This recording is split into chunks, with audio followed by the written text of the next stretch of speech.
Hi, I'm Dana Schwartz, and this is Rise or Die, the official companion podcast for Peacock's original series, Those About to Die.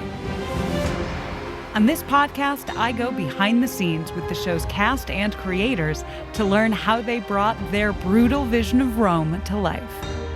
I talked to acclaimed director and executive producer Roland Emmerich. When I saw the first race, I was like giddy. Actor Ewan Ryan. For an actor, that's a dream, although you do get a lot of sand in your sandals. And so many more. You helped summon those ghosts back onto that stage. Every day when I went to set, I was giggling about what I saw. I think it's going to be a breathtaking thing. Gosh, people will freak out. Rise or Die launches on July 18th. Watch or listen wherever you get your podcasts. Hi, this is Rob Benedict. And I am Richard Spate. We were both on a little show you might know called Supernatural. It had a pretty good run, 15 seasons, 327 episodes. And though we have seen, of course, every episode many times, we figured, hey, now that we're wrapped, let's watch it all again.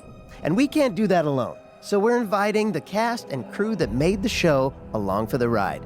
We've got writers, producers, composers, directors, and we'll of course have some actors on as well, including some certain guys that played some certain pretty iconic brothers. It was kind of a little bit of a left field choice in the best way possible. The note from Kripke was, he's great, we love him, but we're looking for like a really intelligent Duchovny type. With 15 seasons to explore, it's going to be the road trip of several lifetimes. So please join us and subscribe to Supernatural Then and Now. Oh my gosh, hello. Hello. Before we get started today, we just need to tell you a couple of things. Yes, the first being if you are a Patreon supporter at any level, you can join us next Monday, April 24th at 6:30 p.m. Pacific Time, 9:30 p.m. Eastern Time to watch together with us Surprise, the very episode we are about to engage in discussion on. It's going to be real fun. Everyone over there will get the link. We will all watch together. We can discuss. We can, cover our mouths in shock and awe. It'll be great. You can find out all about that over at patreon.com/bufferingcast. Yeah, and also, when you're done listening to this episode of Buffering the Vampire Slayer, might I recommend that you listen to a recent episode of Mo Welch's fabulous podcast, Come Out, Come Out, featuring a very special guest whose voice you might recognize. It's Kristine Russo, my wife. Wow. Thank you so much. Yeah, you did such a great job. I had such a great time. And Mo did such a great job. Mo is a great host. And the podcast is all about, you might have guessed it, coming out. Mm-hmm. So you'll hear all about my coming out story and process and journey. And it's a barrel of laughs and a good time all around. Hell yeah. Yeah, so check that out after you listen to this, maybe. Please. And one more thing before we jump into the episode, we just want to let you know that at the end of this episode, we have a special interview that we did with our friend Carolyn Yates, who works at Autostraddle as the NSFW, not suitable for work, editor, as well as the literary editor. She is a sexpert on many, many planes of existence. We'll talk to you more about all of her experience, but we wanted to let you know that we're pretty excited to have collaborated with her on some of our thoughts about Surprise.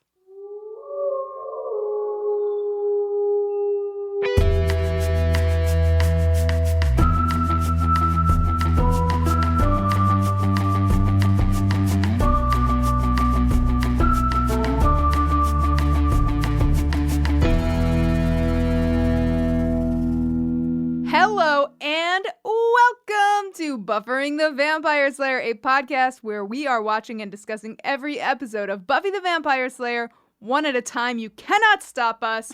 I am Jenny Owen Youngs. And I am Kristine Russo. And this week we are talking about Season 2, Episode 13, Surprise. Stay tuned at the end of this podcast every week for an original song written by us recapping the Buffy episode we are discussing. Surprise was written by my friend and yours, Marty Noxon, and directed by Michael Lang. It originally aired on January 19th, 1998. Wow, Lang is my mother's maiden name. Maybe I'm related to this. So there's an E at the end. Dang it! This is the one where, to give Buffy a surprise on her 17th birthday, Drusilla and Spike bring together the body parts of a dismembered demon who cannot be killed. Jenny, how would you summarize this episode? This is the episode where Buffy and Angel have sex. Duh. Yeah. Also, are Spike and Drew doing that for Buffy's birthday? Is that what's going on? I mean, they're having a party. That's why I remember I asked you, I was like, is it Drew's birthday too? Like, because there's a lot of focus around it being a party. Yeah, but they don't really hit it too hard. Like, they don't sort of nail that. But something gets nailed by the end of the episode. So. And there is the first of many ridiculous sex jokes you will hear throughout the course of the hour. Listen, everything's fine. I am excited that we are here. We have been thinking about this episode. You have been thinking about, everybody has been thinking about this episode since we began, I think. I mean, except the people who haven't seen the show before. Except for you. And now welcome. You are here with us. And next week, you'll be here with us too. Great talk.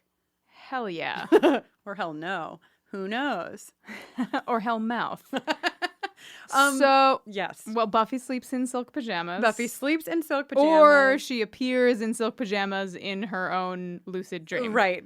Well, Buffy is, I mean, you know, this is a big theme throughout the episode. Her silk pajamas are white silk. Mm-hmm. Her dress later on in the second dream sequence is a white silk dress. Yep, she is wearing a white jacket. Yes. I don't know if you know. What does that symbolize? What the color white symbolizes. I can't remember. But it symbolizes something that has not yet been tarnished. Yes. Or marred.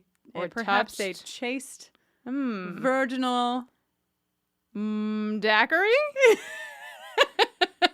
Oh my God, Pina colada? Your favorite. Jenny's favorite cocktail to get in the entire world is a pina colada. Well, it's just...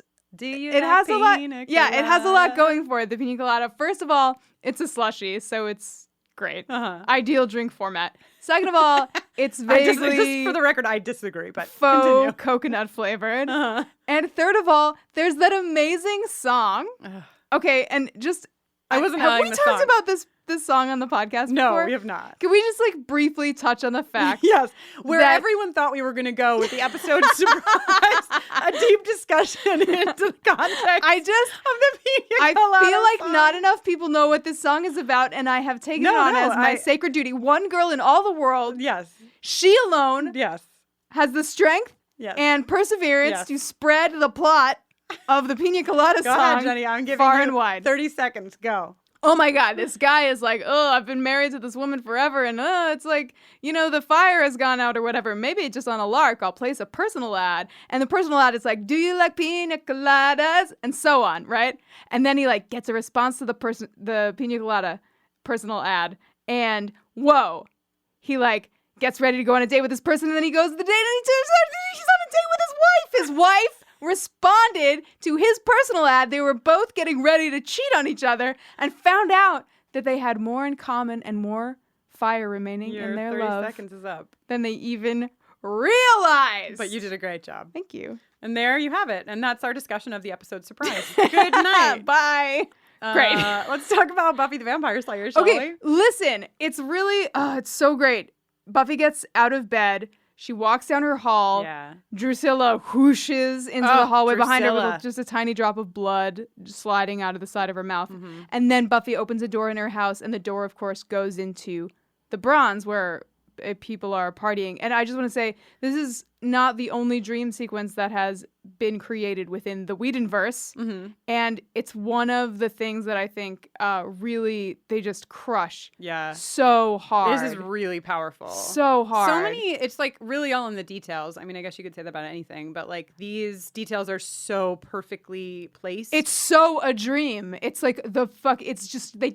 Ugh! Yeah, no, they do a great job. We see Willow at first. This is pretty fun because we see Willow and Jenny. She's speaking in French. You learned, and the translation of what she says in like what she's saying in French is what? Well, she's saying. Well, I can't say it in French. That's just a lost cause. But the English translation is, the hippo stole your trousers. This refers back to her conversation with Oz near the end of What's My Line Part 2, in which, intentionally absurd, he wonders if the hippo animal cracker is jealous because the monkey is the only animal cracker with pants, and asserts all monkeys are French.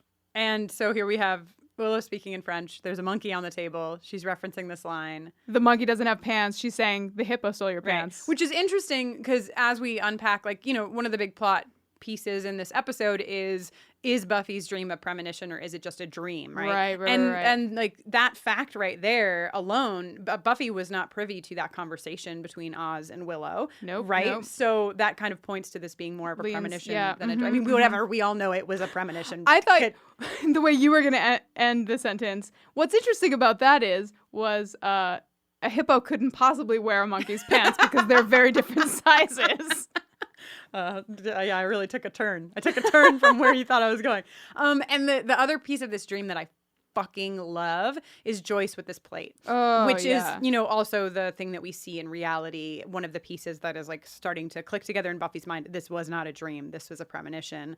But Joyce, she drops that little saucer and she turns around. It's just so creepy. And she's still holding her hand as though the plate is still resting on it after it's fallen. Great job, everyone. And then Buffy sees Angel from across the room. This is some of the best acting we've seen Sarah Michelle Gellar do. Great face, like incredible face. This reminds me of have you ever seen the movie Unfaithful with Diane Lane? You made me watch it, and of course I did. I think it's some of the best acting. Diane Lane's acting. So Diane Lane, spoiler alert for Unfaithful, a movie from 2002.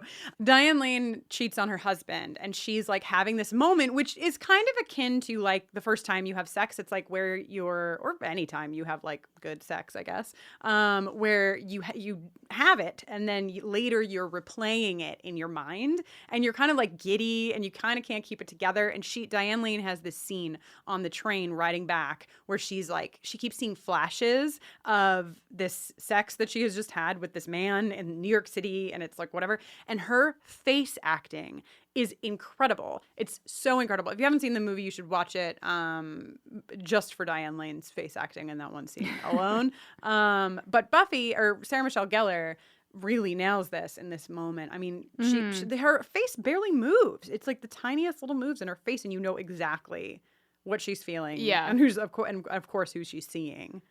Yes. And then Drusilla pops up and kills Angel. Ta-da! Okay, so sorry. During this scene, when whatever song is playing in the background is playing, like I kept, both times that we watched it, I was like, is this Roads by Portishead? No, it's not. Is this Roads by Portishead? No, it's not. That's the Portishead song that's like, how can it feel this way? From this moment. You know the one. You know what I'm talking about out there. Globe. But it's not that song. But I feel like they really wanted that song, but it just didn't end up working. Maybe the license was too expensive, or maybe Portishead was like, we don't license things because we are very cool. One day when we have Marty Noxon or Joss Whedon on our podcast, we can ask them that very important question. Yes. What song did you want for the we'll get dream some answers. And surprise? Hell yeah. So the credits happen. Oh yeah. Get the credits. Great. Have a good time. Yep. Now we're out of the credits. And here we have Buffy and Angel, because Buffy has run to Angel's house because she's panicked, right? And she's like, I had this dream. I don't think it was a dream. And this is really interesting to me because Angel, and I don't know if it's just like Angel is saying like, it was just a dream because he wants her to be calm, but like he's going to look into it. But Angel and Giles have like a markedly different response to Buffy being like, I had this dream and it scared me. Angel being like, listen, it's okay. It was just a dream. And Giles being like, yo, we should take this seriously and like put some thought into this because you're the Slayer and like your dreams have more meaning. Yeah. Well, how much do you think of that has to do with the fact that specifically her dream was about Angel dying? So Angel's like, so Angel's like, yeah, I'm not gonna chill. die. I'm alive. Right. That's true. I've lived and how much for 241 years? And how much of it do you think had to do with Angel being like, shut up and kiss me? And how much of it do you think had to do with Angel being like, I'm just hanging out in my apartment shirtless, but I am wearing this long dangly necklace. Also, he like puts his shirt on for her. Which Hell yeah. Seems like the opposite of the Angel. I love when a guy puts a shirt on for me. Oh, right, but that's the opposite of his normal vibe. And the anti-Angel putting a shirt on? I've never thought of such a nonsense thing. So Buffy's like, what if? And then Angel kisses her to shut her up. Mm-hmm. You know, the best way to shut a woman up. Just kidding, guys. One thing that we want to talk about in this scene, I think, is how many rings Buffy is wearing. So many, every ring, a ring on every finger. A ring on every finger. And I said to Jenny, because she was like, look at all those rings. And I was like, yeah, didn't you have a ring on every finger in the 90s? And yes, you did. Yes, I did. And so did I. Everybody did. Of course. Jenny boasted, actually, about her thumb ring. Yeah, I didn't boast. You did. You were like, I even had a thumb ring. Yeah. That was my tone and meaning. Yes, correct. You were like, hold on, I got to tweet about this. I got to tell everybody that Jenny Owen Youngs had a thumb ring. I even had a claddagh ring. Did you have a claddagh ring? I didn't. I was going to ask you if you had a claddagh ring. I did not have a claddagh ring. Did somebody give it to you, or did you just want to have it on your hand for fun? I think I just wanted to have it on my hand for fun. Did you wear it in particular ways to symbol where you were at in your relationship status? Yeah, of course. Oh, I'm so sorry. Always single. Yeah. Yeah, what direction do you put it in if you're single and ready to mingle? That's the point down. Heart facing out, pointing out. From you. Okay. Yeah. So great. So Buffy's all like, the part at the end of the night where we have to say goodbye is getting harder. Wow, that's great acting, Jenny. Thank you. And Angel's like, it's getting harder for me too. Yeah. And then Kristen was like, getting harder. Yeah, sorry guys. Great. And then Willow's hat. Listen, someone murdered Grimace and turned him into Willow's hat. Skinned him and took the top of his head, rolled it up, popped it on Willow's head. What? Oh, it's so good. It's so good. That ain't right. Buffy and Willow have this great conversation about how Buffy is gonna do it. Buffy's like, I think I'm ready. Yeah. And Willow's like, wow. Yes. Wow. So many. Wow. Yes. So many wows. It's so cute. Willow is so adorable in this scene. Aww. Buffy is very sexual in this scene, talking about sex. She's like, well, when you blah, blah, blah, you just have to seize it. I think we're ready to seize it. And we're like, Buffy, we get it. Okay, we know you want to put his penis in your vagina. Whoa. Kids listen to this podcast. Sorry. Also, I should add that penis and vagina is not the only way to define sexual intercourse. So, there. Good. So then we've got this great conversation between Willow and Oz. Yes. Oh, before we get to Willow and Oz, I just want to say I really liked the callback here of Willow saying to Buffy, like, well, carpe diem. That's what you told me that one time. In the pilot of this show. Yeah. That's what Willow said. Yeah. Do you remember in the pilot? But I thought that was fun. Anyway, so Willow and Oz, this is adorable. This is the best. Yeah. Framing the fact that you're about to ask someone out, like just like letting them know and telling them, as a friend, that you're like, I'm like having this anxiety right now about the fact that I'm going to ask you out in a minute. I'm like pretty nervous about it. Yeah. And then Willow's perfect response. Well, I just want you to know that when you do ask, I'm going to say yes. So cute. This is like something I would write on Everyone is Gay for advice. Yes. When somebody was like, how do I ask out my friend? I'm so nervous. I'd be like, you should ask her if you can ask her out. Yeah. It's cute. So Angel and Buffy are like hot and heavy. Willow and Oz are cute and adorable. And then we got to the other couple. Oh, jeez. My note is, these two. Yeah. Cordelia and Xander at the locker. Xander's bringing his feelings to the locker. He's saying, listen, this thing is happening between us. The surprise party is happening. I think we should go as a couple. And listen, props to Xander for being the more emotionally in touch one of the pair of them. Yes. But of course, it's easy, as Cordelia notes, for him to be that half of the dynamic because, as she puts it, he has nothing to be ashamed of. So a serious burn by Cordelia, and then Xander immediately casts aside this emotional maturity. Fair, because he's just been burned. But he names the person that had that emotional maturity.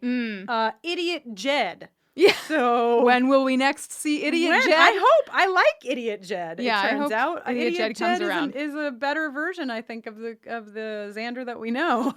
Yeah, the Xander that we know scores some points by calling Giles a funky party weasel. And then immediately loses those points by saying, are you ready for your pre-birthday spanking? Boo. This made me uncomfortable. And Didn't you know love what? It made everyone in the scene uncomfortable. Everyone in the scene with Xander is not happy with Xander. Yeah. Jenny Calendar is like, fuck off. Giles is like, fuck off. And Buffy is like, oh, fuck off. Xander is really, come on, man.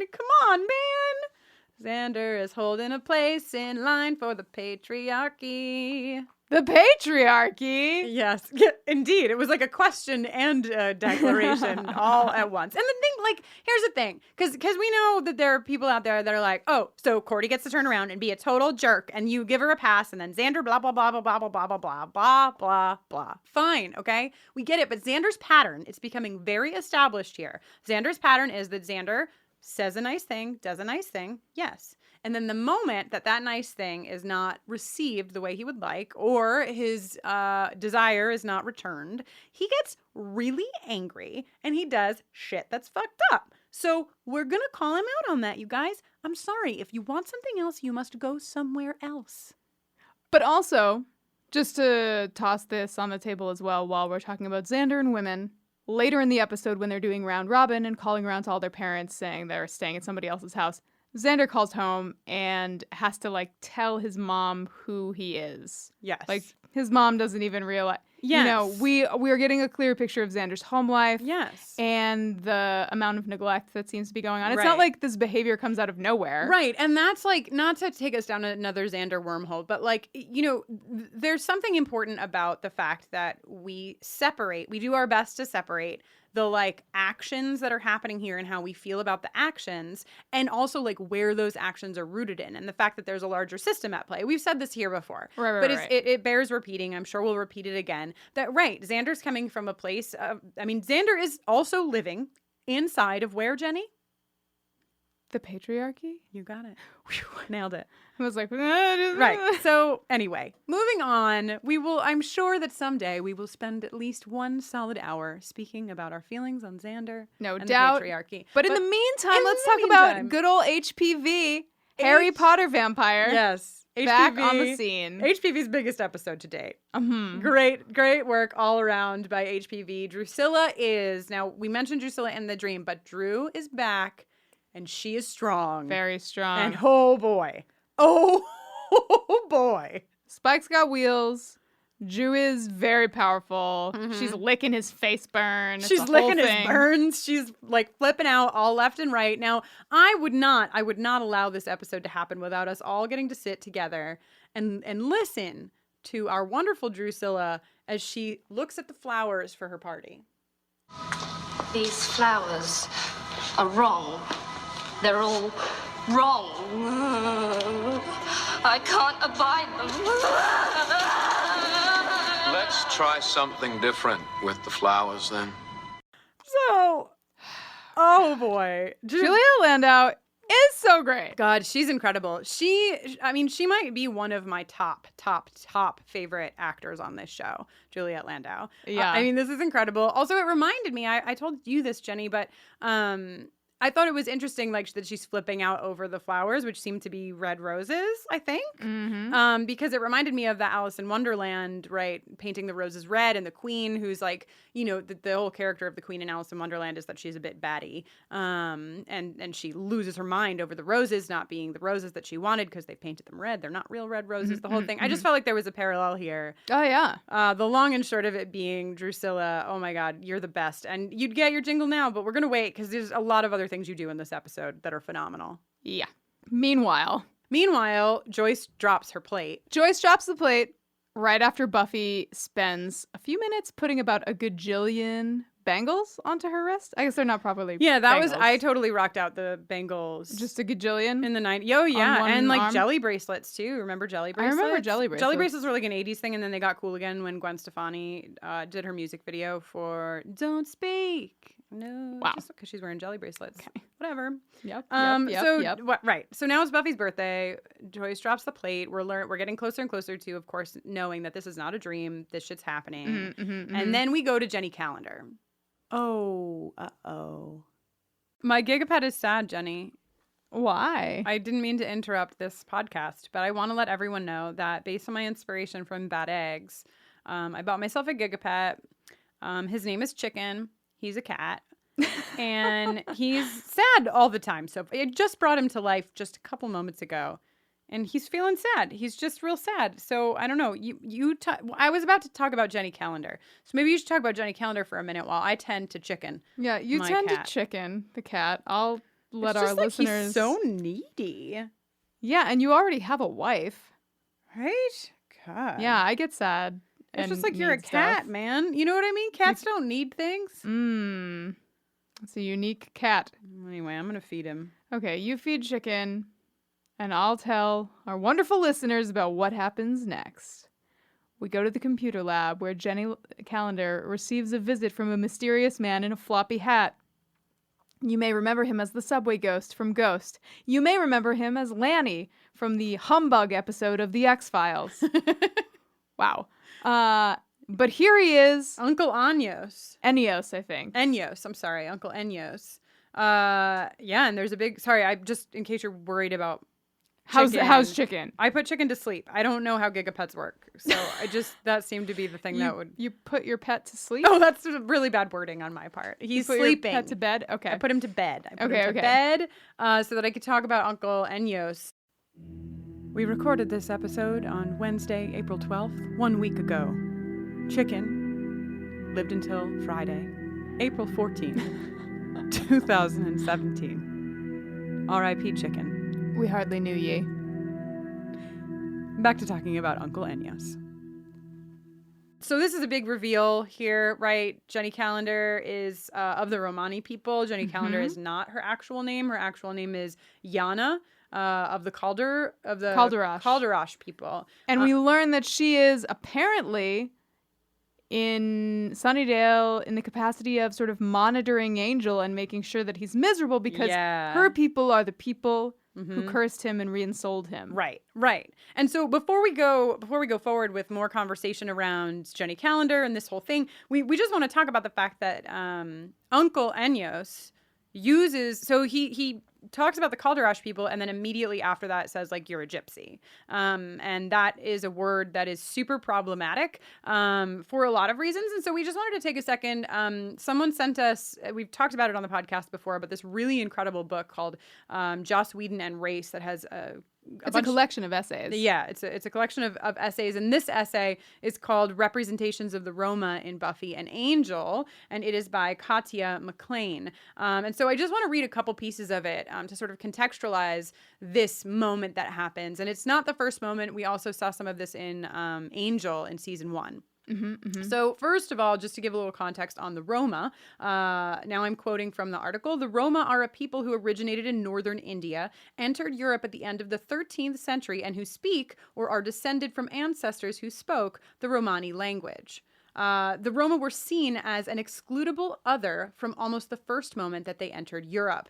The term gypsy, historically applied to the Roma by English speakers, is both inaccurate, since it is derived from their imagined origin in Egypt, and problematic, because it has accrued a pejorative resonance from the long history of marginalization, persecution, and racism to which the Roma have been subjected. And so, to give you like a snapshot, some of you may already know this, but the Roma people have faced slavery in what is now Romania. They were nearly exterminated entirely by the Nazis during the Holocaust. And many of them who immigrated to America also faced prejudice and stereotypes and laws that targeted Roma. This article points out that those laws were on the books in some case until the 1980s. So that's a little bit of history that I think is helpful to know, because I think some of us, and myself included, like know that that's a word that you're not supposed to use, but I like didn't really have the history. This essay, it's great if you can get your hands on a copy of the book. We actually Googled the title of the article, Representations of the Roma in Buffy and Angel, and it pulled up the book, the article in Google Books, and it looked like you could read, if not all of it, a really good portion of it. But if you can get your hands on the book, I would highly recommend it. We have not finished it yet, but everything that we've read in it has been really incredible and really eye-opening and really important. And so, Katya talks in the article about the fact that there's a problematic nature in the fact that this term is used so often in like television and cinema because of its very direct connection in our minds as like this word means this thing, because the Roma people and the word gypsy was associated so closely with like thievery and casting of spells and like all these things that are often associated with people on the margins as well. And so what she points out here, which I found really interesting, was that the research was done here for this uncle to use the proper name of the specific part of the Roma people that Jenny and himself belong to, the claddagh. But then right after it, he says this word gypsy, and she suggests that perhaps that word is being used to like let everybody know, oh, by the way, in case you didn't know what this meant, this is what it means, which is so problematic because it does exactly that thing that we said. First of all, it's not an appropriate word to use, but second of all, it like brings up all of these images that we've been sort of shown over and over again, especially in the US in cinema and in movies and such, in a way that's unfortunate. You are just crushing it. I'm just going to finish with a little quote from the article, which says, it's disappointing that a show that was said to have, quote, a real commitment to and respect for the intelligence of its viewers, end quote, chose to leave the viewer with an inaccurate, problematic term, thereby reinforcing rather than subverting Western cinematic stereotypes. Exactly. So I thought this was a really cool analysis. And, I think we're here in a space where we can talk about some of the problematic pieces of the show and still love the show. But this is important, and we get to revisit it, and we get to sort of unpack like the fact that this term was used and why it might have been used and why it's really problematic in the first place. So again, if you can get your hands on that article, I would go for it and read it and learn. And in the meantime, the elder woman says his pain is lessening. Yeah. Jenny Calendar searches her mind for what the cause of that lessening of pain could be and delivers the answer to her uncle. There's a girl. And his immediate response is, how could you let this happen? Yeah. How could you let this happen? Yeah, and this like, okay, Jenny Calendar has not given us a moment's notice. Like you know what I mean? Like We've seen nothing. She has been like, oh man, Buffy, you've a crush on Aiden. Like she's been like, what? Like she fully forgot why she was there. She was like, I'm in love with Giles, Angel and Buffy. This is great. I love computers. Just like hanging out. I believe the actress who plays Jenny Calendar and the actress who plays Cordelia are the same age. Yeah, I think we did fine, or very close, if not the same. Just worth noting. So it makes sense that she just wants to like hang with the gals and talk about boys and cast some bones on the internet. But this is a big plot. This is a big plot point that we see really just introduced in this episode. We don't really see much more come of this, apart from thinking that Jenny Calendar is going to murder Buffy later in the episode. But apparently she's just taking Buffy to a surprise party. Yeah, but she's in the creepiest possible way. And like this was a weird Robia Lamort. Is that how you say the actress's name? I've never heard it said aloud by anyone who would know for sure. Some facts that we should probably know, but don't. But I was a little frustrated with her acting in this episode. It just felt very inconsistent with everything we've seen up to this point. But maybe she's shook. I guess. I don't know. I don't have excuses for it. I think I just was not satisfied. The look that she gives as Buffy like walks to her car to drive away. It was like, if you're just bringing her to the surprise party, why did you take the look cue like to a give serial murder killer? eyes? Yeah, like come on, man. Support for today's episode comes from OneSkin. And if you have sensitive skin, you're going to want to hear about their scientifically proven topical supplements. Free from over 1,500 chemicals and preservatives that can make skin red, irritated, or itchy, their products are safe for sensitive skin. It's just one of the reasons they've earned the Skin Safe seal of approval. They've also earned the Jenny Owen Youngs and Kristen Russo seal of approval, if I do say so myself, Jenny. I couldn't agree more. I've been using OneSkin for a few months, and after a few weeks, I remember it like it was yesterday. I texted Kristen and I was like, maybe she's born with it. I looked in the mirror that morning and was like, oh, things are happening, and I am happy. I have used a million billion skin products, and I did not think that I was going to switch off of the skin like lotion, the moisturizer that I used and the under eye cream that I used, because I have used them for a little while and I really like them. And I've switched completely, which is a pretty big deal. OneSkin is the world's first Skin Longevity Company. By focusing on the cellular aspects of aging, OneSkin keeps your skin looking and acting younger for longer. Get started today with 15% off using code BUFFERING at oneskin.co. That's 15% off at oneskin.co with code BUFFERING. After you purchase, they'll ask you where you heard about them, and if you can, please tell them that we sent you. As a podcast network, our focus is bringing you shows you love to listen to. But we also sell merch related to those shows. And partnering with Shopify has made that both possible and simple for us to do. Shopify is the global commerce platform that helps you sell at every stage of your business. Whether you're selling scented soap or offering outdoor adventures, Shopify helps you sell everywhere because they've got you covered from their all-in-one e-commerce platform to their in-person POS system. What's so fantastic about Shopify is how, no matter how big you want to grow, they provide everything you need to get control of your business so you can take it to the next level. Businesses that grow, grow with Shopify. Sign up for a $1 per month trial period at shopify.com/realm. That's all lowercase. Go to shopify.com/realm now to grow your business, no matter what stage you're in. Shopify.com/realm.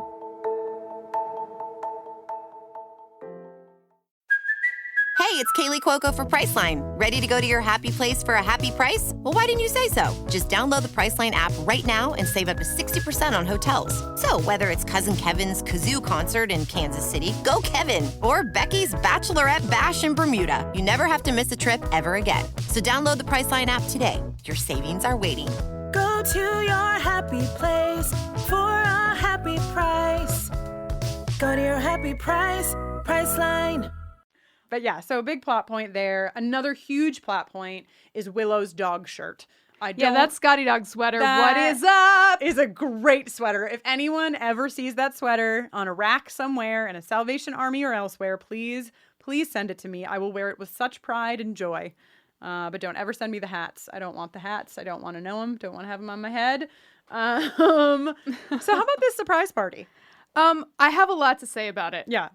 First of all, Buffy's fighting the vamps in the alleyway, and then her entrance to the bronze is she crashes through the big window that's behind the stage. She loves a good now, window crash. Dig it. We Okay. haven't met him quite yet in the episode, but the judge is coming, and the judge is portrayed by Brian Thompson, who previously played Luke. Yeah. The last time that window got broken was in season 1, episode 2. Wow, Jenny. The Harvest. Wow. When Buffy tricks Luke into thinking that sunlight's about to come through the window, and that's how she kills him. What a brain. What a great connection. Is up. Meanwhile, we're throwing you a surprise party. The guest list is 4 peers, 4 students, 2 teachers, and 1 bicentennial vampire. Listen, a Slayer circle is small but mighty. And that's what we have here. But, the lighting. I just really feel like they could have maybe put a CD on, just anything to make it like a little more festive. Although there's a shot of the pool table, which they're using as the snacks table. And I really got a kick out of the fact that they they have purple and white napkins, and they were like, ooh, I know. We'll take purple and then white and then purple and then white and then purple and then white. They had it all set up. And then they were like, the table looks a little empty. I know. Let's take the balls from the pool table and put them in like a nice scatter them about design. Like a constellation. Yeah. As decor. So we also, the scene also serves to introduce Oz to the fact that vampires are real, and he is not phased. No, he's not. Oh, not phased? No, not phased. What an interesting choice of word. Just like, oh, what's up? That explains a lot. Yeah. Then they open up the crate that the vampires were trucking around outside. Which they did with such abandon. It was like... They were like, sure, why not? Yeah, well, let's open this thing and not... I just felt like, guys, come on. Maybe don't just throw it open. I just feel like in other scenarios, they're like... Well, proceed with caution. Yeah, you don't want to open this thing. We should look it up. We should fucking take it to the lab. I don't know. Do something. But instead, they just throw it open and Buffy immediately gets throttled by a disembodied arm. Yeah, I referred to this in my notes, just so you know, as the glove box, which gave me a good triple. Ha! It's the glove box. The old glove box. I also want to say, I want to give a few shout outs. Two to Cordelia. Cordelia has 2 great moments in the surprise party. The first being when she jumps out after the whole thing and says, surprise! Great job, Cordelia. Great job, Cordelia. And the second, after the whole conversation about the glove and the whole, she's like, is anyone else going to eat some cake? Yeah. I just love her. We know I love her. She's got her priorities. Yes. And the other thing I wanted to point out about the party is how happy Buffy is when she realizes that they've all done this for her. It's like a really important moment, a really nice moment where, like, you know, and Giles, we kind of skipped over that, like the fact that Giles was like, you know what, guys, what I've learned living on the Hellmouth and like doing the work that I do is that when somebody turns 17, you celebrate it. Even if we're all going to die a moment later, like if you're going to press pause every time something horrible is happening, you're never going to get to do these great things, which I think is an important life lesson, even if you don't live on a Hellmouth. Celebrate what you can when you can. Yes, exactly. So we learn about the judge. Angel puts it together very quickly. He's like, I'd recognize that disembodied arm anywhere. She wouldn't. She couldn't. Drusilla, she's bananas. Oh, God. And then he's all like, I gotta go. Actually, Jenny Calendar is like, Angel, you have to get that arm out of here. And Angel's like, I gotta go. And Buffy's like, but it's my birthday. Yeah. And then, like, Angel and Buffy are, like, looking lovingly into each other's eyes. And into the frame comes Jenny Calendar, and she's like, I'll drive you to the docks. And you're like, dude, calm down. Like, take a breath. Yeah, I think the last time we saw that framing, Buffy was talking to Owen, and Angel was popping into the middle. Yes, like, come on, Jenny. Like a creep. Come on. And so we learned, too, that the judge, right, has parts all over, and that if the parts are all brought together, that he will live again. Yes. And we also learn that the judge separates the righteous from the wicked. And not in the way that, like, Jesus comes down in the Bible to separate the righteous from the wicked. I don't know, you guys. Did he come down or no? But, like, you know, the second coming is like he will come again and like separate the righteous from the wicked and like keep the righteous, sheeps and goats, and send the wicked away. The judge is the opposite. The judge is like, you are righteous, you are wicked. I keep you if you're wicked. If you're righteous, goodbye. Yes. So that's how the judge works, and I want to talk about that in a second.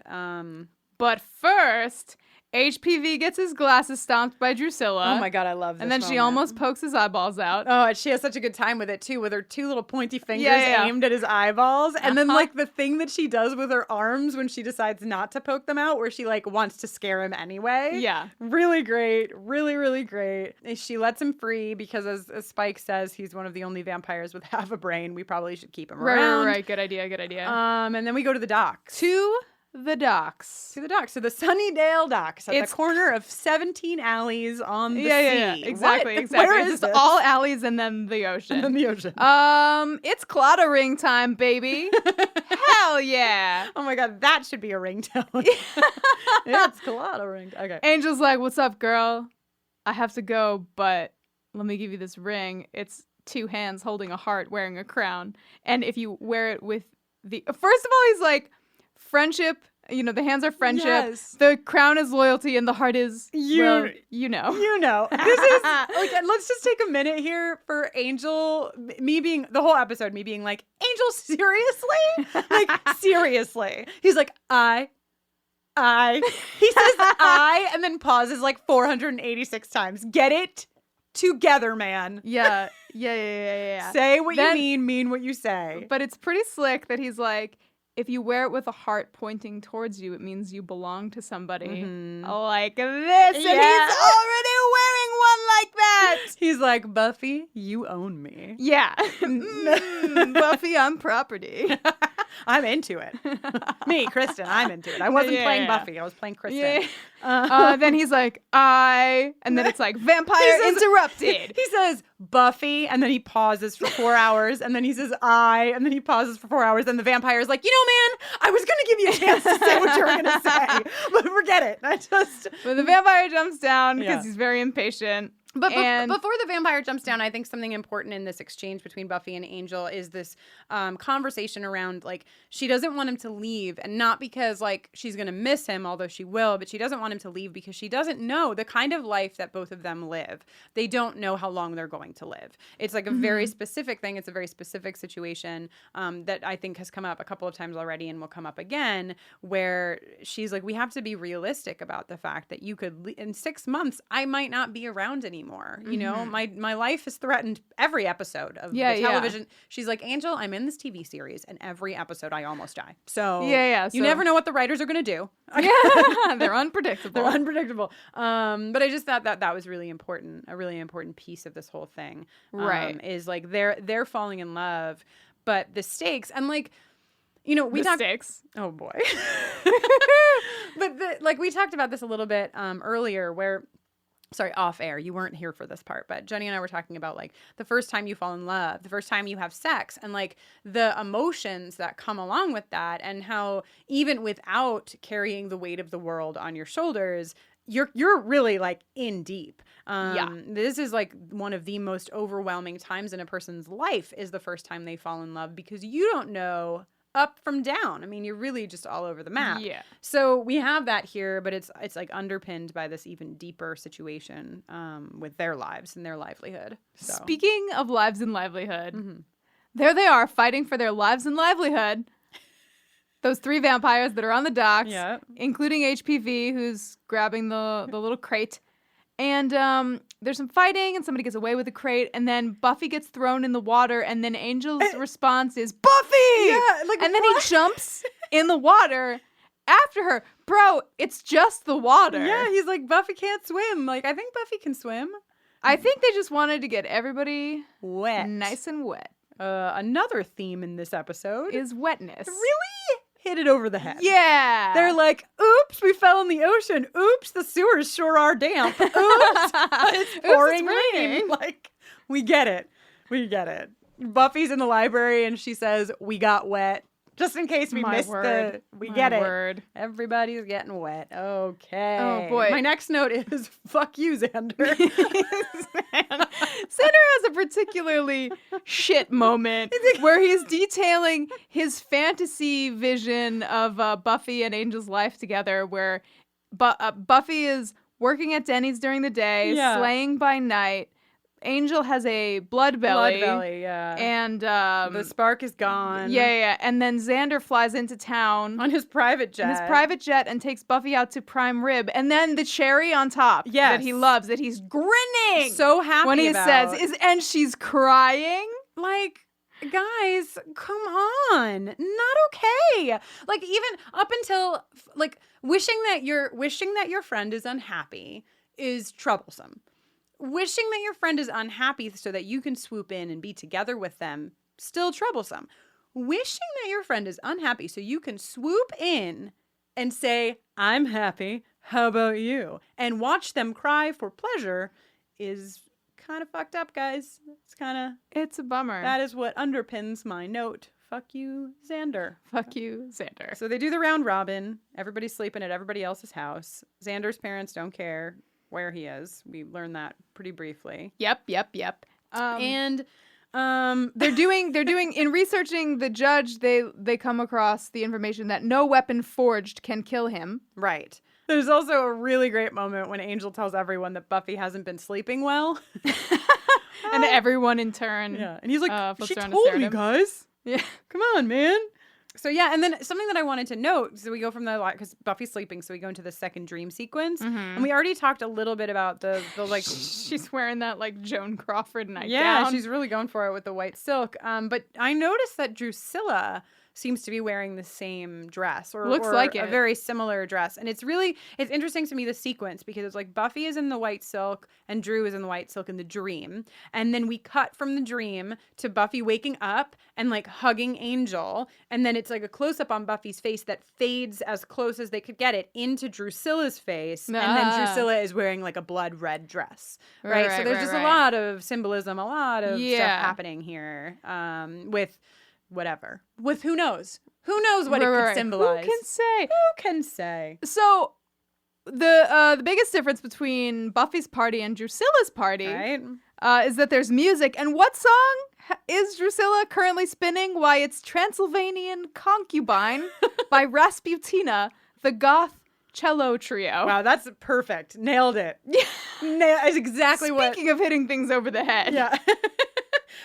Drusilla knows how to throw a party, man. Drusilla's party is like 400 times better than Buffy's party. They need to take a couple notes from Drew. I also really want to know which vampire is assigned to lighting all of the candles. I then would like to know what vampire is assigned to cleaning up all of the candles later. Probably HPV. I have a visceral memory of, so I used to work at this restaurant in New York City that's not there anymore. It was called Park Avalon, and it was part of the, what is it called? Be Our Guest? Thank you. It's part of the Be Our Guest restaurant chain, or it was. And they had a candle, like, altar thing, like, right in the middle of the restaurant. And it was one of our jobs every time, or two of our jobs, to fill up the candles, all the candles, light them all. And then they would, like, drip down over the thing. And then we would have to, like, pop out the candles and, like, clean up all the wax. It was like a whole thing. All of it? You would have to clean all the wax off that table every day? Every day. It was like a copper base, and it was like serious work. And when you got to work and they were like, you're on sugars, you're on this, you're on that, and you two, candle altar. We were like, oh, it's a lot of work. So when I saw all pretty this, satisfying. You want that job? Yes, I'd like I that will burn job a candle at for my you. next shift. I will burn a candle for you every day and let you scrape the wax Yay! up. But yeah, so just saying, as I have had experience in candle lighting and cleanup, it's no joke. Right. So they've put the judge together. Ooh. And out busts Luke. Or the alien bounty hunter from the X-Files, or if the you judge, like. or the judge. Or the judge. But great. I mean, you can see like all of that makeup, and Luke just shines right through. He's definitely there. And he's great. And this is great. I thought this was interesting too, you know, this like whole who is righteous and who is wicked, and that like the judge busts out of his thing, and he's like, you two, you have like humanity in you. What is this affection that you have for each other and this jealousy that you have? That like essentially he's saying like as evil as Spike and Drusilla are, they're not wicked enough. Yeah. Because they love each other. And that alone right. gives them a tinge of like righteousness of humanity. Yeah. And Spike is like, fuck you. Yeah, I love Spike is like fully wheelchair bound, and he's like, excuse me, sir, like knocks on his fucking chest and is like, we brought you back, so suck it. Then the judge reveals that he is not yet at full power, and he needs to start killing some people. And who's first to go? Why, it's poor Harry Potter vampire. I know, because why? Because this one's full of feeling. He reads. I know. HPV, He's gone on to a better R.I.P. HPV. And then Drew. Oh my God, she is into it. You fella, you know. I do. Do it again. Drusilla, you earned your jingle like an hour ago, but finally, the collection of your talents and skills will give you your jingle. Hell yeah. Drusilla, you fill my heart with dread, and still I'm led right back to you. Wow. Well, yes. If you want that beautiful jingle as a ringtone, or our Cordelia jingle as a ringtone, you can get both of those on iTunes. We know via your iPhone, and we've been really delayed. We're sorry. We know that Android users want those ringtones too. It is on our list. We will get to it as soon as we possibly can. We'll let you know the minute that happens. Before we forget, we need to give a sexual tension award out. Yes. Now, here's my feelings. We've not discussed this previous to right now, right this moment, Jenny, but usually we go with the non-obvious, right? Like, usually we do something fun. This is special. This episode is particular, and I move to give it to Buffy and Angel. I am into that. Okay. I think they worked hard. They literally probably have chapped lips. Think of the cumulative hours they have spent kissing each other. Yeah. Every episode they look at us through the television set and they're like, this time, guys? And we're like, nope, somebody else. This time, This time, Angel and Buffy, you get it. Congratulations. Yeah. Look for the trophy in the mail. Yes, please do. We got your names engraved on it. It's real special. Yes. It says "Happy Birthday, Buffy" too, 'cause of the occasion. So Buffy, there's a moment that happens here where Buffy walks into the library, she's in the library and she's with Angel, and she turns around and she's like, "I have a plan, and this is the fucking plan." And she lays out the whole thing, and Giles is like, "Oh, okay."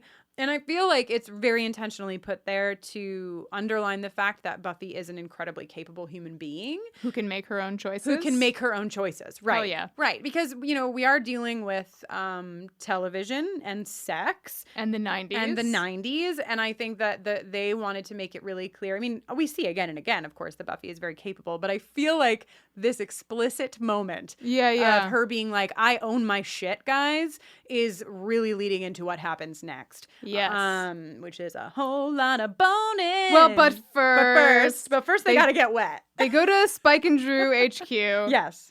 And the judge smells them immediately. Duh. And Buffy doesn't even wear her trench coat. Or her sunglasses. Or her disguised sunglasses. So they're captured and brought down, and it looks like maybe they're about to bite the dust. But then... bite the dust. Nice one. Buffy kicks what's-his-bucket in the chest. Yeah. And Angel breaks away enough to knock down the chain television installation. That's been there for a while. Yeah, no, I know. Why? Are they into it? Art? Well, they were watching the videos the camcorder videos that somebody was taking of Buffy, right? But on it's those very TVs at one point. It's very. But don't you just picture Spike and Drew having I don't know, French films on in the background or something? Yeah, I do. Or having a live video feed from their bedroom, and instead of a mirror. Oh my God! Instead of a mirror. For their sexy times, they use a live video feed on their television installation. That's what it is, Jenny. Oh my God. I'm glad we talked about this. Thank you.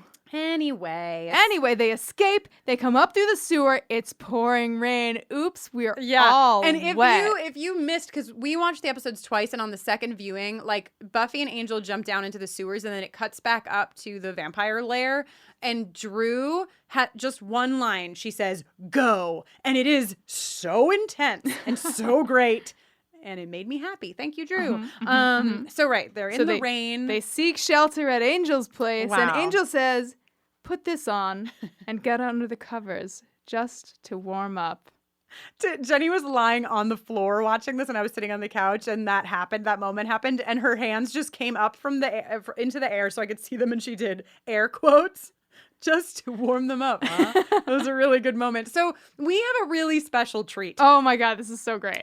We have been talking about vampire sex for a couple of episodes now, ever since Angel explained that he couldn't have children. What did he mean? And so we sat down with our friend, Carolyn Yates.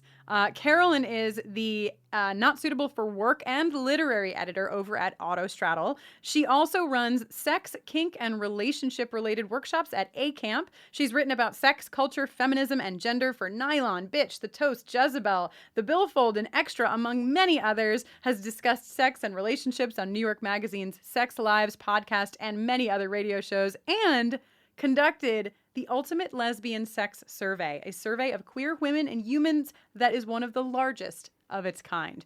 Well, we thought Carolyn might have some input that would delight us all on vampire sex and sex in general in the Buffyverse. So let's go to Carolyn. Yes. Carolyn, thank you so much for joining us. Can you use your vast expertise to explain to us how you think vampires might bone? Wow, you went with bone, huh? Is that... Sorry, I know... Sorry, how can vampires have sex? Well, I think it's kind of interesting because without knowing how blood and blood drinking and bodily fluids actually work in this world, besides obviously vampires need to feed by drinking it, and I feel like Spike just has the air of a dude who kind of goes around peeing on stuff. Right, yes. Yeah, so I think it's kind of fair to guess that vamps in general probably couldn't have sex with their genitals if they were hungry, because then there wouldn't be enough blood to get there. Oh. Yeah.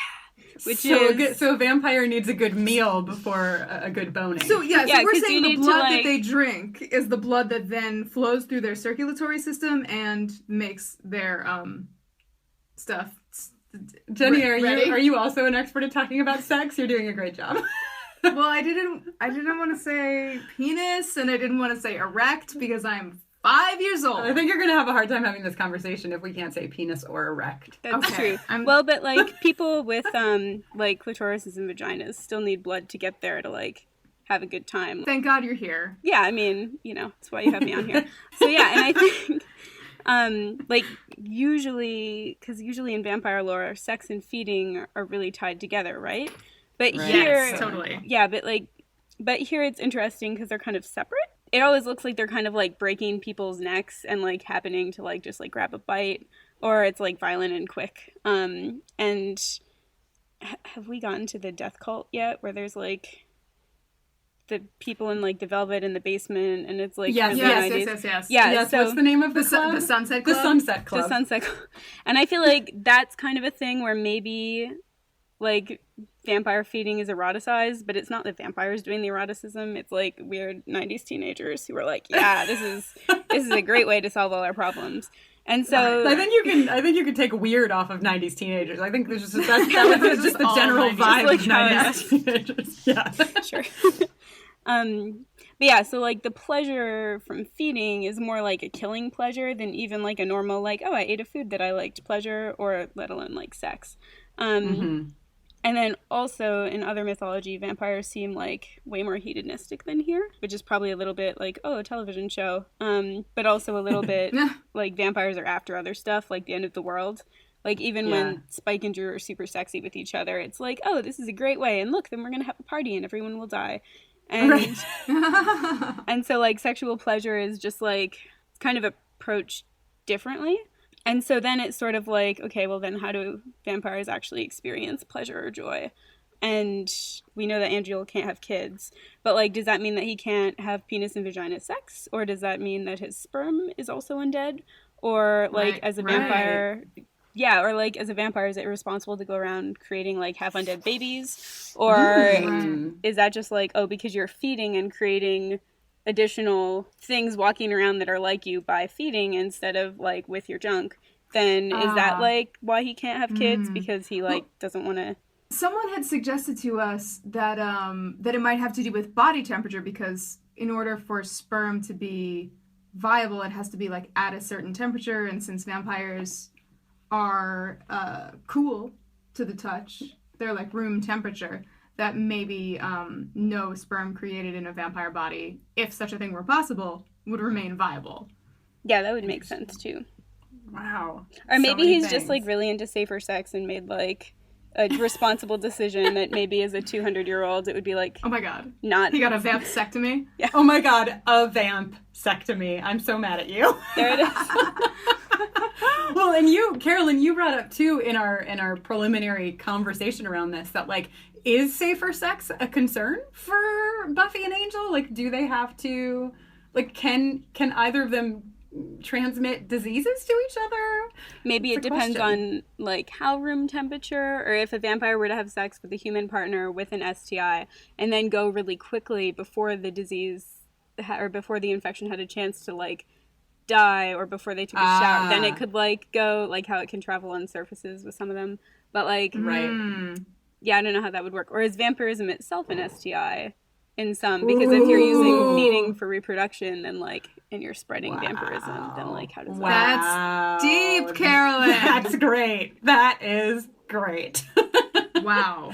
Wow, so much to think about. We've already been thinking about how this is all working. Yeah. And now we have like 75 more layers of ways in which to think about vampire sex. Yeah. I want to talk about another point that you brought up, Carolyn, because you are smart and you know about sex, which is like how you view the character of Buffy, and like the series and how they treat Buffy, and how her character's interest in sex kind of separates her from some of the heroines that we're used to seeing. I would love to hear your thoughts on that. Oh yeah, totally. So I think Buffy is interesting as a heroine because I think often the way that like women identified heroines are depicted is like, oh, you know, other girls are ditzy and like they care about looking pretty and they care about their clothes and they care about like boys or girls or sex or whatever, and like, you know, and then the heroine is like strong and stoic and smart and like, you know, still pretty obviously in a very normative way, but you know, she's brunette or something. There's like you know, there's like an edge there. And so it's just like maybe she's wearing glasses. Maybe she's wearing glasses even if she also needs contacts, or the glasses are just like an aesthetic choice. Like there's still, you know, whatever. But then all the other girls are like, oh, haha, we're distracted by wanting to have sex. And then, oh, look, it's the end of the world. And I think Buffy is interesting because she does care about that stuff, but also cares about the end of the world. And which is like obviously such a like simplistic jump, like, oh, wouldn't it be cool if women characters were nuanced? But like, I don't know, it is kind of cool. Yeah, I think it is. And you saying that reminded me too of some place where I have heard this explicitly laid out, which is in Scream. We all know how much I love Wes Craven, so always happy to bring him into the conversation. But, you know, there's this classic scene in Scream where Randy goes through the rules of horror films. And one of the rules is, like, you show your tits and then you die, which I think is rooted in the same thing, right? That, like, if a character in a horror movie has sex, then you know that as a female character, then you know that female character is not going to live. Because, again, just like you said, like, the stoic, strong character, the character who might make out a little bit, but, like, button up her shirt a couple extra buttons, like, that's the heroine that we see, especially in horror, in classic horror. Obviously, you're right. You know, it's been subverted more times than just on Buffy. But but then even here, like Buffy is still painted as like super chaste, right? Like almost every single, because I just rewatched the episode like an hour ago, and I noticed that almost every single shot in this episode, possibly in every single one, she's wearing like at least some sort of white colored clothing or a beige. It's super. There's that in the dream about the judge, there's that like super virginal outfit where it's like very, very evocative of like, oh, look how pure you are. And for no reason other than like, oh, at the end of the episode, she's going to bone. And I think too, like the sex kind of takes place as close to within marriage as it like realistically would in this 90s television show about a 17-year-old in California. Because, you know, she makes the decision before this stuff happens, which is kind of cool. But then, you know, he, like, gives her a ring, and they almost lose each other, and, like, almost say I love you, except then vampires happen, and then they come dramatically back together after almost dying, and then they say I love you for real, and then sex happens. And it's, like, maybe potentially transgressive that her decision is, like, oh my gosh, Angel just made out with me against the door, like, Willow, this is great, I want that. And then, you know, the other stuff happens, but it's still...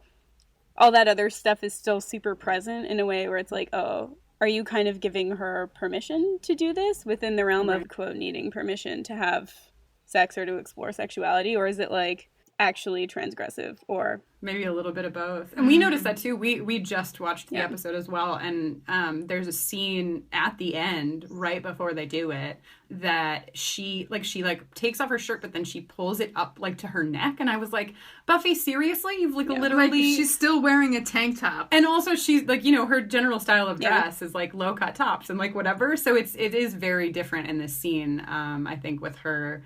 like covering herself up and being like, I don't know if I can, or I don't know if I should, or, you know, those elements are there. Yeah. Yeah, even though I'm damp from running through a sewer, I'm still going to cling this to a water-laced sweater. Right.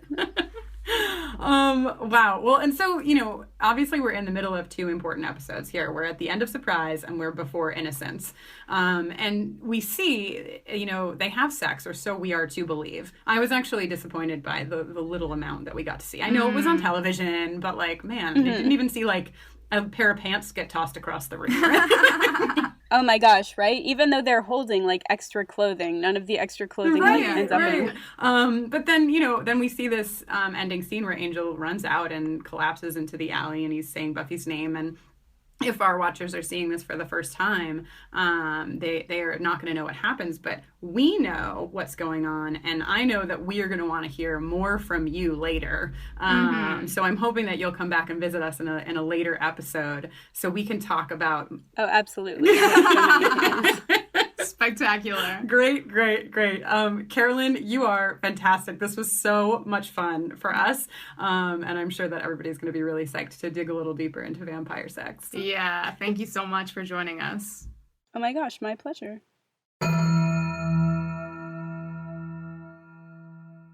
Well, that was great. That was amazing. Thank you so much, Carolyn Yates. Thank you so much. We are very excited to have you back on a future episode to talk about sex more. Mm-hmm. If any sex happens again on this Yeah, show, I mean, maybe that was the last of it. Mm-hmm. But, you know, just to have a moment with this scene, I mean, we talked about it a bunch with Carolyn, but this is a big deal. As we talked about, they don't show us a lot. Mm-hmm. We are to assume, perhaps, that this has happened. There's kissing. It fades to white. Yes. To white. Notably. Yes. And then we come back and they are sleeping in bed together. Right. Naked. Presumably naked. I mean, Angel is pretty naked. This is funny, actually. Angel is pretty naked. He's either But he just still has in his necklace on. Yes, he does. He's either just in his undies or I think we see his undies. Do you? I looked for him, but maybe I missed him. I think you see him. Okay. Well, he's pretty naked. But don't worry, before he runs out into the alley. He wakes up in a panic and he's like gasping and he has to run out into the rain. But first he puts on his pants, socks, shoes, shirt, sweater, and coat. Which is unbelievable. I can't believe they didn't take an opportunity to have Angel run out in the rain in just his underwear. underpants. Come on, guys. Everybody watch that scene. Give us Hell that. yeah. Do you think they did that take and like couldn't air it? And if so, how can I get my hands on it? Ooh. I would like to see Angel in his skivvies in the rain. Yeah. We put this question to you, the listener. Anybody got any hot deleted footage? Yeah. Cool. But yeah, this is we're laughing and we're making fun of Angel putting all of his clothes on, but in reality, something is happening. Something is happening. Something horrible is happening. We don't know what. Well, we know what, but some of you might not know what. Uh-huh. And in this journey, we don't know what. And I said to Jenny, I can't imagine, because I didn't watch this live. I didn't watch this television show live. And I was like, could you imagine having to like end this and then go a week? And she looked it up. And when they aired this episode, when Surprise aired, it aired on a Monday night. And on Tuesday night, they aired Innocence. So you actually didn't have to wait. Phew. But here in the land of buffering the You have Vampire to wait. Slayer, you have to wait until next week. But oh my God, a lot of stuff happened. We talked about as much as we could. We could have sat here for 6 hours. This is a big effing episode. Yeah, it's heavy. Next episode is a big effing episode. Hell yeah. And we are excited. Scared. We are trepidatious. Yes, but we're excited to journey through it with you. Yes. And that's a good point to remind you that we want to watch Surprise together with you. Yes. Before we go to Innocence next week. So on Monday, April 24th, 6:30 p.m. Pacific time. Join us. You just have to be a patron at the $1 level or more. Support. It's a win-win. You support our work here, help us have more time to, take care of our gigapets and hey, it's an important thing. This gigapet is sad. This gigapet pooped. Oh my God, it pooped. Jenny, it pooped. Sorry, I just picked it up. It pooped. I can't get involved. Okay. Anyway, and also to, make this podcast better and better, which we strive to do. And for that support, you also get to join us to watch Surprise together, which I think is going to be a delight. That's going to be really fun. So yeah. Anything else? Did we miss anything? We said the patriarchy. We did sexual tension. My gigapet pooped.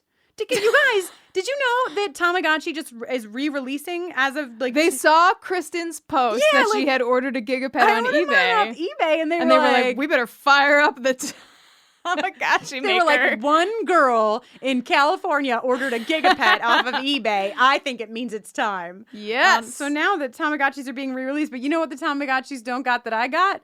This sweet KFC logo on the side of there. I have my Gigapet has a KFC logo on it. I don't know why. Maybe it's because oh my God, maybe it's because he eats chicken bones. The cat eats chicken bones. Wow. Okay, anyway. Regardless. KFC donated all of their chicken bones to the Lives of Gigapets. What? Okay, gotta go. This has not been an ad. Well, with that, I think it's safe to say I am Jenny Owen Youngs, and it has been my pleasure to serve you this day and all the days. When I'm not watching Buffy, I write songs and record them, and you can learn more about me and hear some of those songs at jennyowenyoungs.com/buffering. Yeah. You can also give me a shout on Twitter at Jenny Owen Youngs. Yeah. Has anybody ever just tweeted a shout at you? No, but now they will. Now they will. You can find me as well on Twitter at Kristine Noeline, KristineNoeline. When I am not podcasting about Buffy the Vampire Slayer, I am working with LGBTQ young people, as well as their families, as well as their educators, and just allies in general. So you can check that all out on my website, KristineNoeline.com, or over at everyoneisgay.com or mykidisgay.com. Buffering the Vampire Slayer is on Facebook and Twitter at BufferingCast, and you can drop us an email at bufferingthevampireslayer@gmail.com. As always, you can support us by going on over to patreon.com/bufferingcast. You can also support us by going over to our store found on our website, bufferingthevampireslayer.com. Just click on shop and you will find t-shirts, you will find enamel pins, you might even find some new products very soon. Who knows? So you should check that out. And last but not least, go on over to iTunes. Say some nice words about us. We really love it when you do. It makes us happy. Makes the world happy. It helps other people find the podcast. Truth. So those are some ways you can support us if you so choose. You can also just keep on fighting the patriarchy out there. It's another way to support us and yourself. Hell yeah. Till next time. Ow!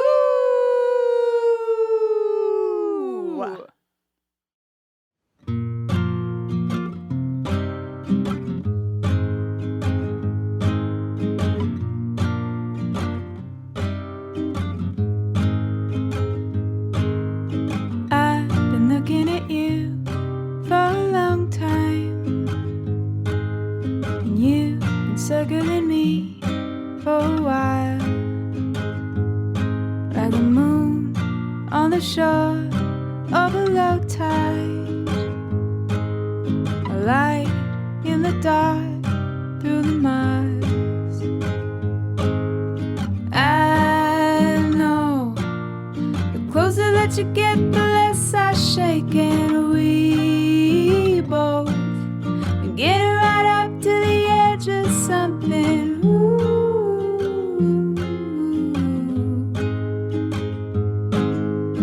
You make everything fade.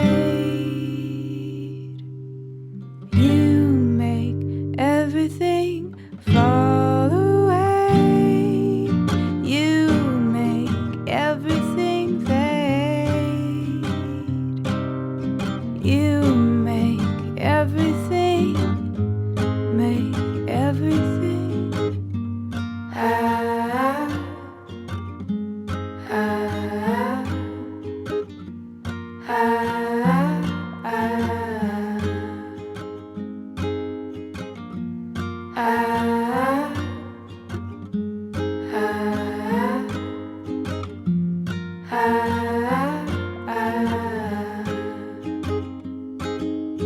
There's so many words I want to tell you, and so many more I don't have to say. There's stages like this till tomorrow. You're lost in the waves for today. I know the closer that you get, the less I shake, and we both get it right up to the edge of something.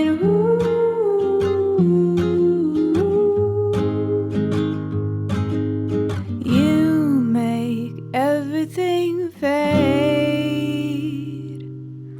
You make everything fall away. You make everything fade.